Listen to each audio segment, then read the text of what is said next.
नमस्कार. लीड महाराष्ट्र या बातमीपत्रात आपले स्वागत आहे. आज मिरजेत भाजपा युवा मोर्चाच्या वतीने अनुसूचित जाती प्रदेश सचिव मोहन मनखंडे सर यांच्या वाढदिवसानिमित्त गणेश तलावामध्ये स्वच्छता करण्यात आली व गणेश तलाव स्वच्छ ठेवण्याचे आवाहन करण्यात आले.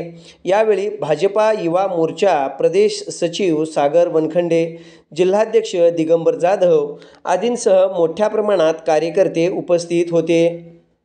31 मे रोजी आमचे नेते मार्गदर्शक माननीय मोहन वनखंडे सर यांच्या वाढदिवसानिमित्त भारतीय व देशी जातीचं खिल्लार जातीच्या बैलांचे संगोपन व्हावे, तसेच आपल्या शेतकऱ्यांचा जीवाभावाचा मित्र या गौवंशाचं व बैलाचं व आपल्या तमाम महाराष्ट्रातल्या बैलगाड्या शौकीनांसाठी आपण बैलगाड्या शर्यतीचं आयोजन उद्या सोनी बैलगाड्या शर्यतीचं मैदान येथे आपण करत आहोत. तसेच 50व्या सुवर्ण महोत्सवी वाढदिवसानिमित्त उद्या शाही दरबार हॉल येथे स्नेहभोजनाचा कार्यक्रम तसेच अभिष्ट चिंतन सोहळा आपण ठेवत आहोत. तरी आम्ही या सर्व नागरिकांना असे आवाहन करतो की माननीय मोहन वनखंडे सरांच्या अभिष्ट चिंतनानिमित्त त्यांना शुभाशीर्वाद देण्यासाठी, शुभेच्छा देण्यासाठी आपण सर्वांनी उपस्थित राहावे अशी मी विनंती करतो.